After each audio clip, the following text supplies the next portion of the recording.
So the ones who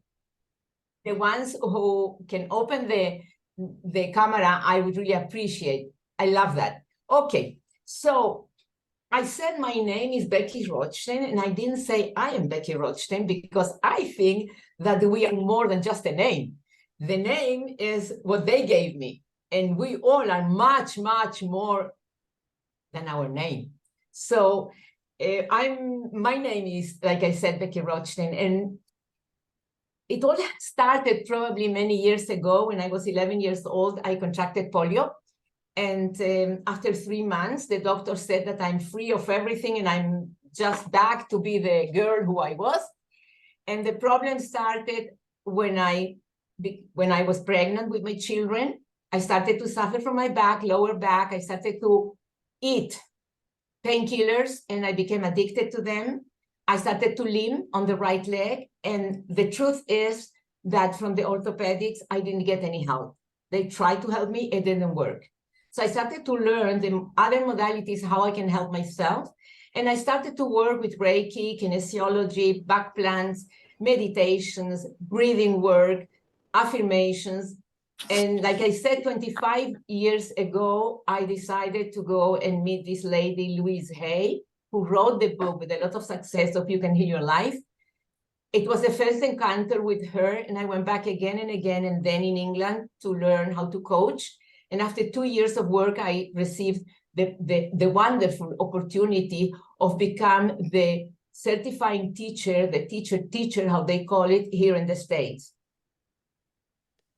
Why did I call it How to Fall in Love with Yourself Again?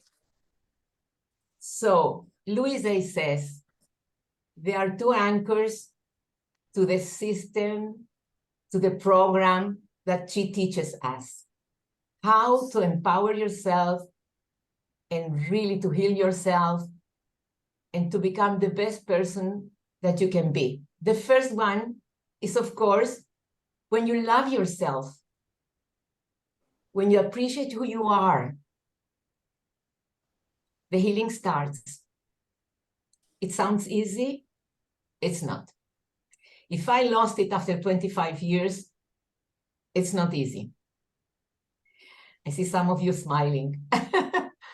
The second anchor that she talks about, and we know that, the power of thought.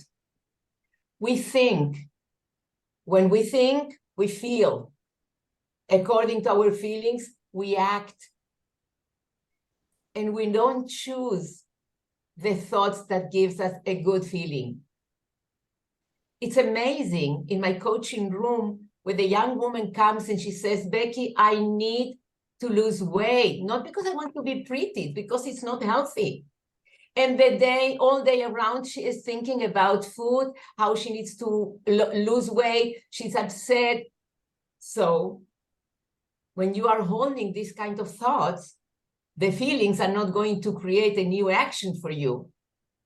You see, behaviors are a result of your thoughts and feelings. I'm on a Zoom meeting. Chumi, close your loudspeaker, please. It disturbs us. Thank you. So you see, when you start learning how to think in the right way, we all remember Rabbi Nachman, who says, Tachshov tov, yeh tov. Think good thoughts and it will be okay. He doesn't say think positive. Everyone is using the positive. He doesn't say that. He says good thoughts. What does it mean, good thoughts? Thoughts that can empower you, that can allow you to feel good in order to become the best version of yourself that you can be. Everything starts from a thought. This is so important. Why did I call this session How to Fall in Love with Myself Again? And I want to really welcome all of you. I'm so happy that you are here and I can share with you this amazing learning that I had because of my experience. 3 weeks ago, we read in the parasha, Be'alotcha et hanerot. When in the temple, in the Beit HaMikdash, the Kohanim brought the fire to light the candles. What I learned is that they didn't touch the candles. They the fire, and the candles, by absorbing the fire, they ignited themselves. What? Why? What an idea. I loved it. And I could see it in my experience. 3 months ago, it's almost 3 months and a half, Erev Purim, on Shabbat, I had finished 2 weeks of teacher and coach training, really full, part in the north, part at home. I worked very hard and with a lot of passion. And I said to my husband on a Thursday, maybe Shabbat we go and stay with Ima. My mother is living in an elder's home, and then we can rent there a small apartment. I don't have to buy, I don't have to cook. Wow. So my husband agreed, and we went to my mother. Shabbat in the morning, it was Parashat Zachor. I was ready to go to the Bet Knesset, and I had to walk one floor up where my mother is living, her apartment. And I am all ready, and I'm all dressed. And the only thing I need now is to put my shoes. Now, yesterday evening, going to bed, something inside me says, Becky, be careful. You have there a shawl, a scarf that is touching your shoes. Bring it up. But I was so tired, and I said, yes, yes, yes, and I went to bed.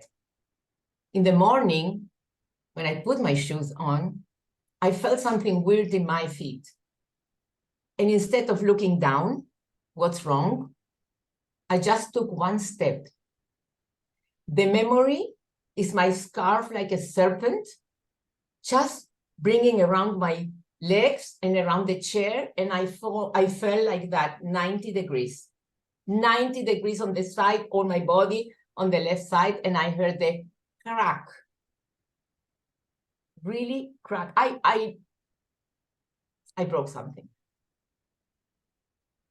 Bones have to do bones in the holistic way.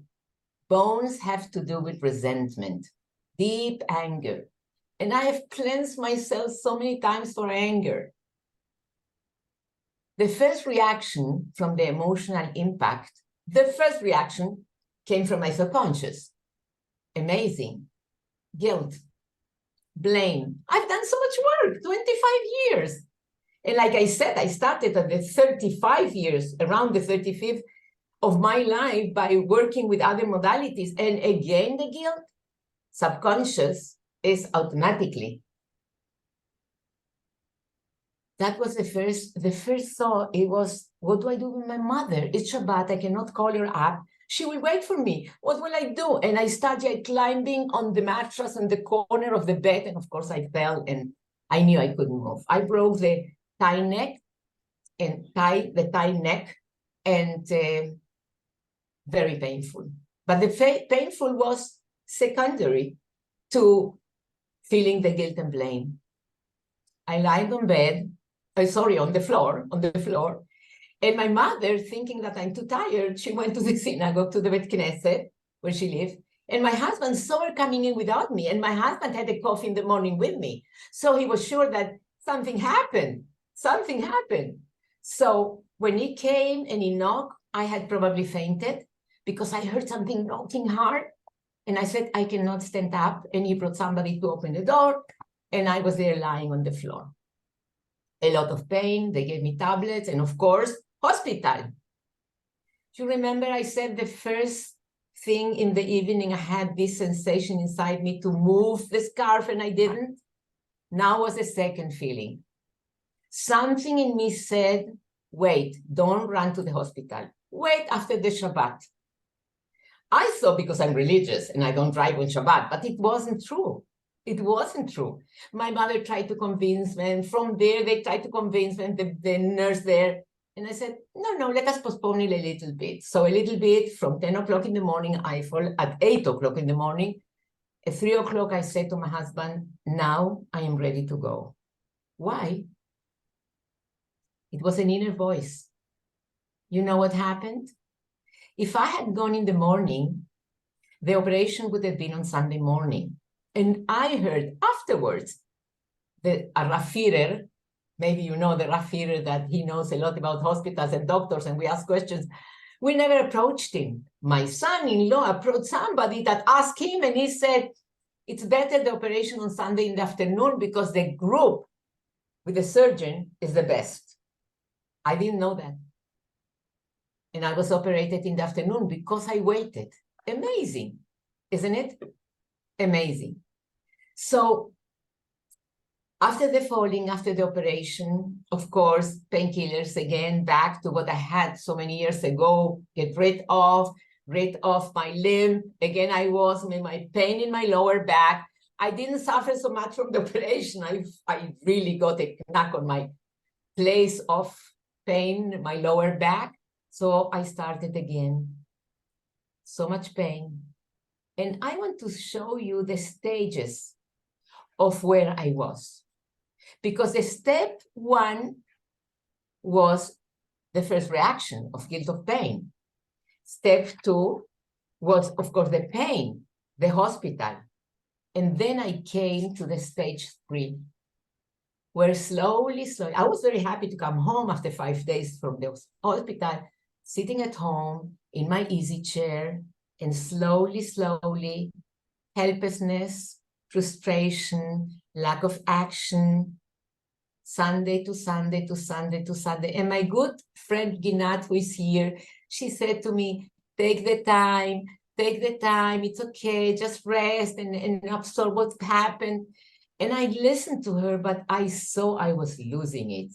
At one point, I said to my husband, I think I need some sessions with a psychology. Me, Becky, 25 years of Louis Hay teaching and sharing and doing the work. I was like waking up late, and the day went 1 hour after the hour, and the weeks 1 week after the hour. I was very, very low. But here comes the inner voice that knows what's best for us. And the inner voice didn't explain me what to do, but moved me to do the right things. I will show you. I one day put on the shelf by the easy chair I was sitting all day around, not consciously doing it. I put the 21 days mirror work. I put the mental diets. Yes, bravo. I put U squared. And they were there, looking at me, doing nothing. I put pens and pencils and paper. I like to write. Nothing. And I will share with you that the feeling I had when I set myself on the easy chair, looking at that there, my stomach went around like I wanted to vomit. I felt bad. And after thinking about it, I said, nothing comes from God, from Hashem, for bad. Everything comes for good. So if I go so low, wow, I will bring myself so up. And what happened is I realized that exactly as my pregnancies, when I had the first 3 months of pregnancy, my stomach was going around and I vomited so much. I said, a baby or a creation is developing. And I really believe that, because I see now, after 3 months and a little bit, almost 3.5, that the ones who know me, the coaching, the teaching, the certification workshops are in a higher level. I have advanced, and I'm so grateful for that. So by taking the book one day, one of them, the 3 them, and just read one sentence, my inner voice was said, just take this one for a moment. And then I took another one. And then I started to use, the yellow thing that you paint the books, because all my books are all painted. You know what I mean? This thing, And I started to work. And I started to work. One morning I woke up and I said, Papi, I call him Papi, my husband. I said, Papi, I came back. He was so happy. I felt I had come back. My inner voice is always there. And that's why I share with you about the candles, because they were the fire that were calling me to ignite myself with their help. We say in Hebrew, Ner Hashem Nishmat Adam. The soul of a person is part of the candle of God. We have a light inside, a knowing light. And this knowing light was dim, going down, down, down. And by feeling differently, wow, I started to work, I started to write, I started to read. I would wake up in the morning at 9 o'clock because I couldn't sleep. I was doing nothing. I couldn't sleep. Really, I couldn't sleep. And the doctor told me to take tablets, and I took this one and that, and they let them go because it didn't help.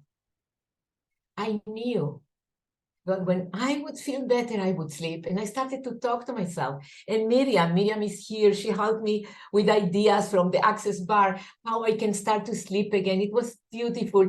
And you see, I collected everything that would help me to move forward. And I'm so happy about it. You know, in every workshop of the Louise all over the world, the first thing we do is we sing. And we sing, doors closing, doors opening, doors closing, doors I'm opening. I am safe, it's only change. I am safe, it's only change. So you see what happens when you know what you want, when it's clear the goal that you want to manifest, it empowers you from the inside. I wanted so much to come back. I wanted so much to participate in life with passion, as I always do. You don't have to do how. You have to know the what. It's so important. I've realized that people who complain and are very negative is because they don't have a goal. When we have a goal, by hook and by crook, we will act, we will change behaviors, we will change our minds, and we will feel wonderful, not because we are going to reach the goal. That's not important. We reach the goal, we have another goal. But by trying to reach the goal, working on towards that, we change from the inside. So I wanted very much to share with you what are the insights that I received from all this experience, which I'm still there.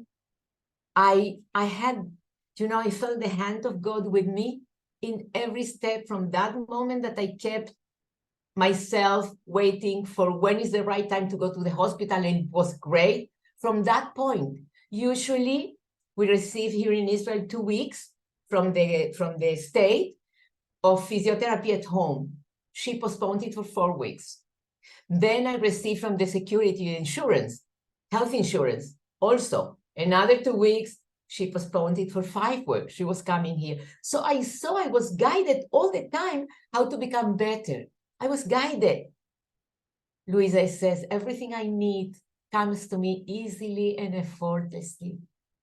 Everything comes to me at the right time, easily and effortlessly. And I so believe in that. So my story is not the main story. The main story is, of course, the insights that I would like to share with you. But before I share it with you, at the end, we will have questions. At the end, we will have questions, time for questions and Q&A. So if you have a piece of paper and a pen with you, would you like to write, before I share my insights, you could choose a situation that you felt really bad. What did you gain from that situation? And if you don't find one now, you can use mine. It doesn't matter. I would like you to take 2 minutes from our time to just bring up to your conscious mind a situation that you really felt like I felt. That nothing is possible, that everyone has to help me. And what were the insights, what you learned afterwards, because everything is good when we find it. So this is the time for two minutes to just write down insights of an experience that was painful for you. If you can't find, you can use mine, and what could be the insights that you would have. We have 2 minutes. I would love for you to participate, and at the end with the questions you can share.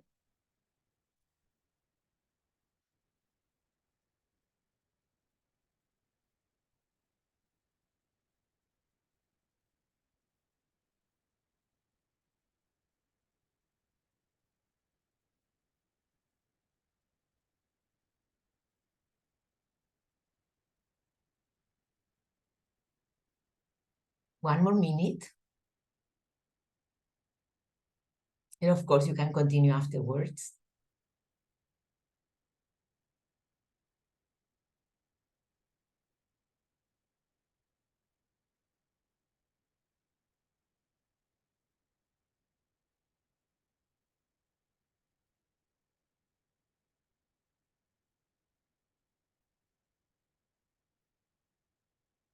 Okay, you can continue afterwards. It's very important to learn about yourself in order to change, in order to move, in order to grow and move forward.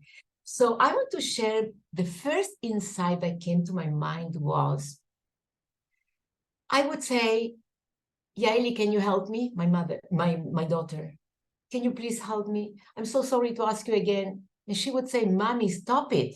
Stop it. Why are you saying I'm sorry, I'm sorry, I'm sorry? Because that's what I was feeling.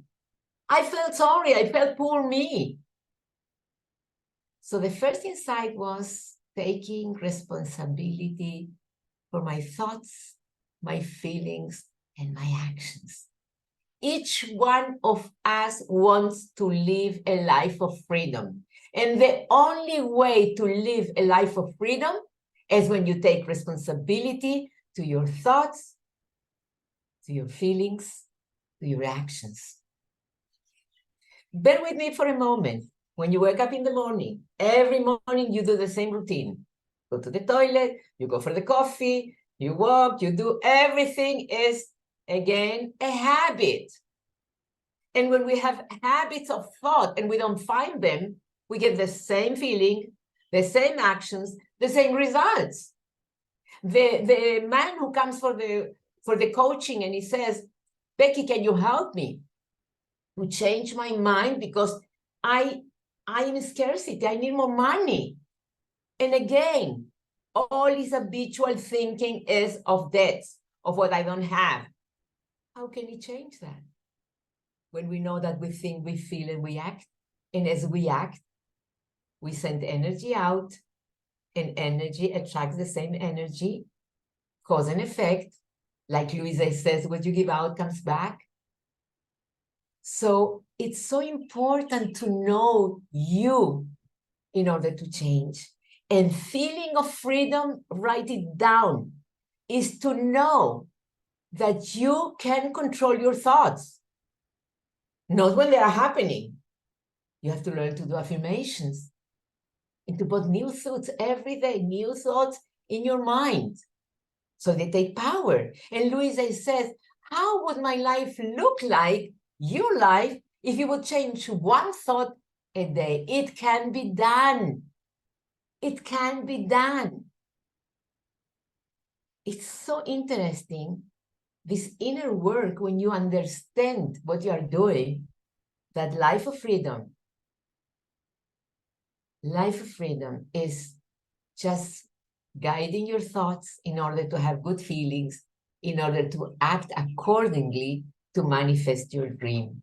So, many people came to me and they said, why don't you call what's called insurance?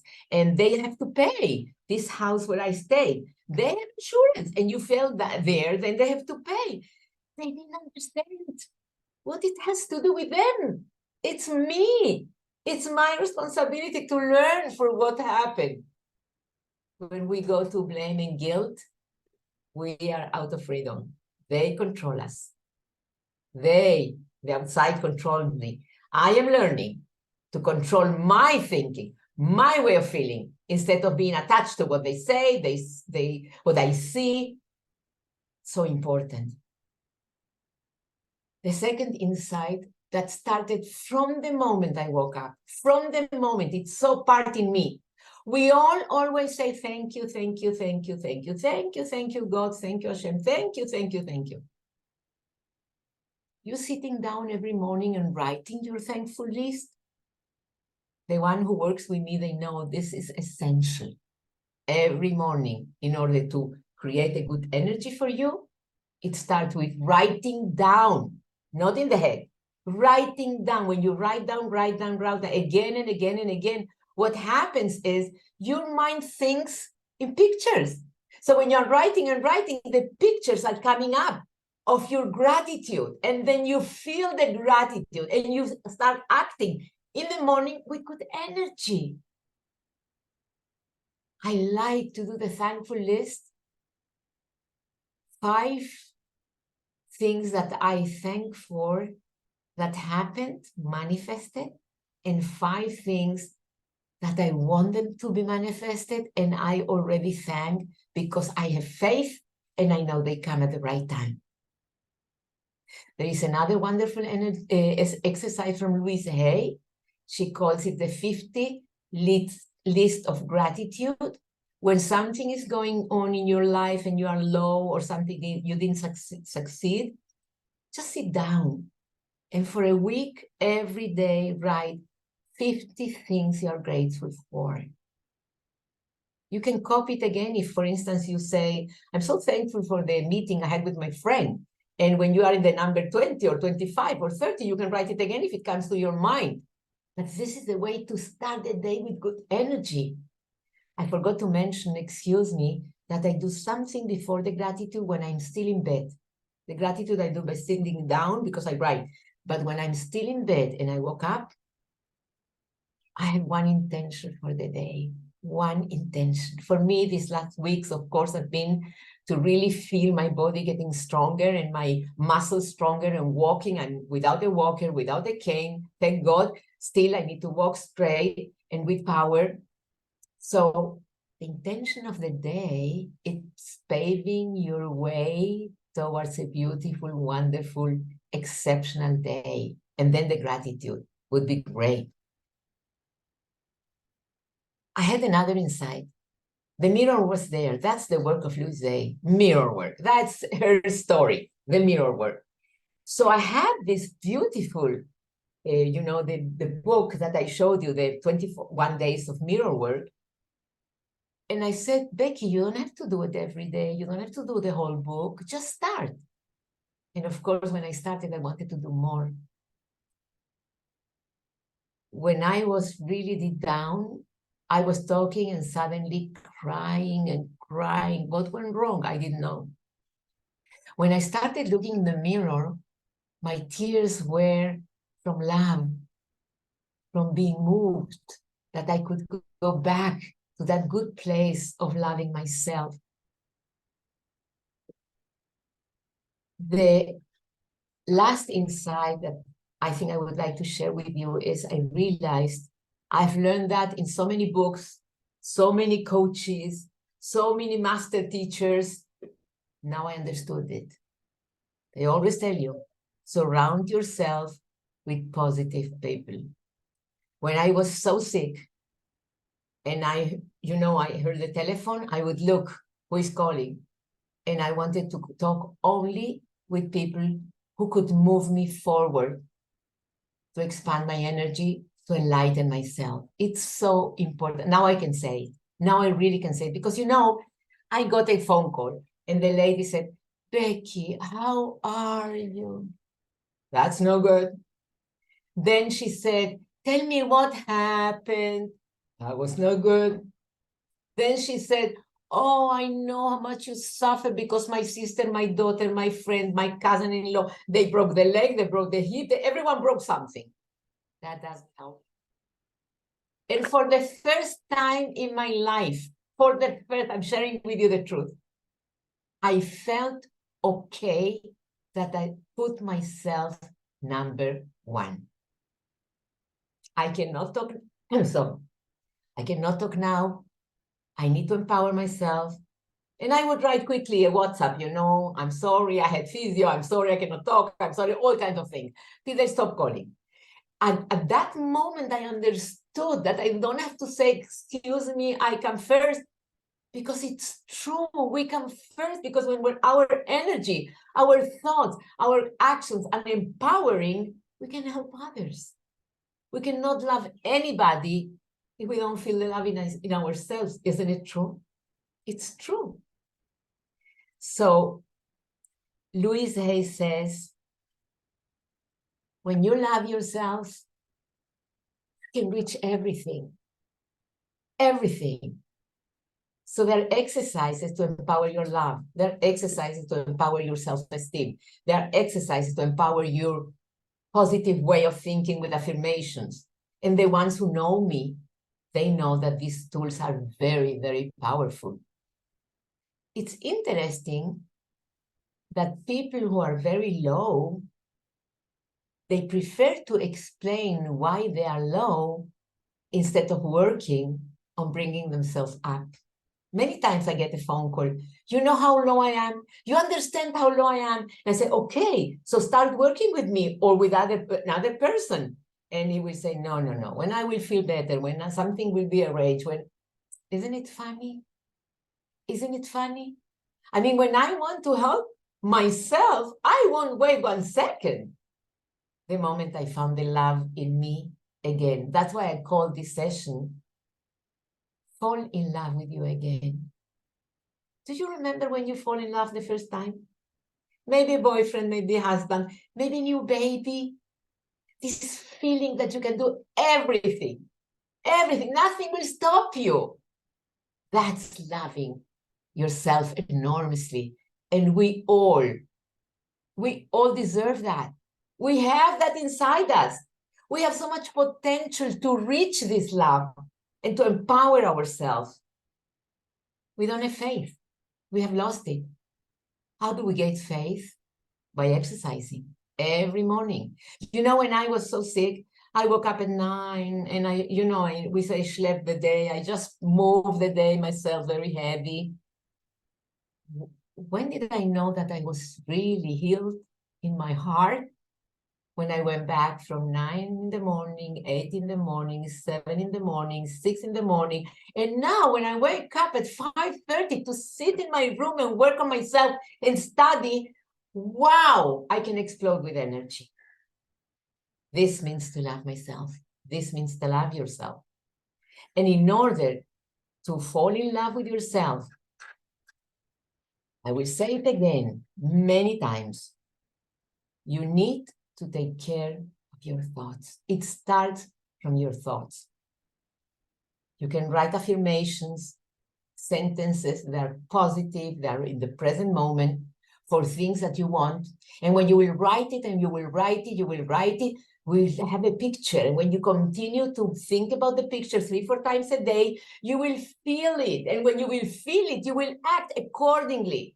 You will attract what you need in order to manifest. It's amazing. It really is. So I want to invite you. Soon I will ask Pam to come back because she is very good at, maybe writing the details. I'm all into, the right brain and the creativity. So numbers are not so good for me, but I know that I want to give 3 sessions. And first of all, I'm giving them in Israel, and this is going to be in the summer. And at the end of the summer, end of August, I'm going to give 3 sessions, 3 hours by Zoom, once a week, of the 3 topics that are the most important to achieve our joy and to fall in love with ourselves.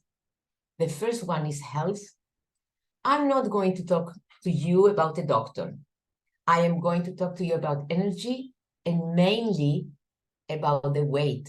Because when you want to work with yourself or help others, the weight is an issue, the overweight. At the same time, whatever I teach you with the health, you can use it in everything, the same tools.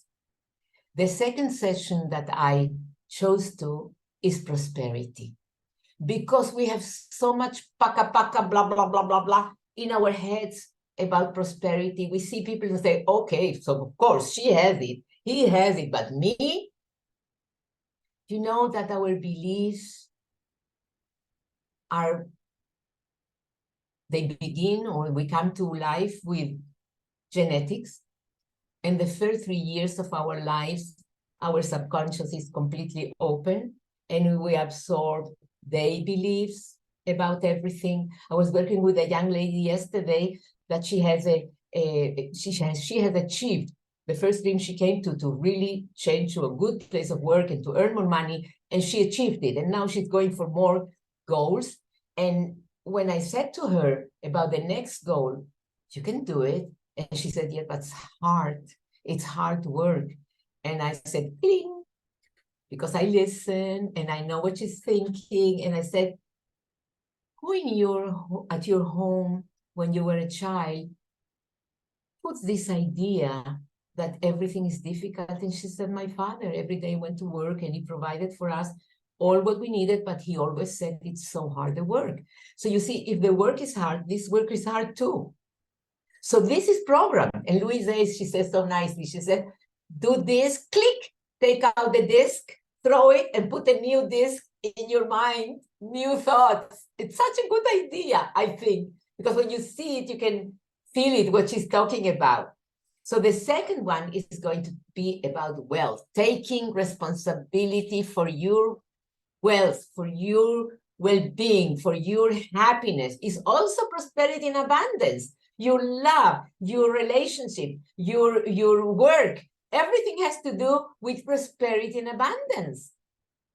How we create that? And the number 3, for me, the most precious session is about relationships. Because when you have a good relationship with you and with God, you can have relationships with every person completely different than you. So those are the 3 subjects. The workshop here, the three sessions, Pam will write down the dates. You will find it funny because the first session is going to be the end of August and the second one the beginning of September, which is 2 sessions before our Rosh Hashanah, the New Year. And this is a wonderful preparation. And the Puenta is going to be in between Rosh Hashanah and Yom Kippur, because we are going to talk about relationships. You come to God in Yom Kippur, you want to have the loving, best relationship with yourself. And after going through the 3 sessions, we know that at the end of the fasting, we say 7 times, Hashem hu Elokim. God is the God, the God. We say, why 7 times? Because God has been with us in Rosh Hashanah, in Yom Kippur, in Sukkot, all our Jewish feasts. And when he's with us, and when he's going back to his place, reigning the whole world, there are 7 steps that God takes, and we are going with him. And when we get to the 7th, the sky is open for your wishes. You say them quickly in the 7th time. It's written in my praying book. I made a note to remember when the Chazan, when in the synagogue they said the 7th time, Hashem hu Elokim, God is the God. Immediately we put all our wishes there, all of them. We deserve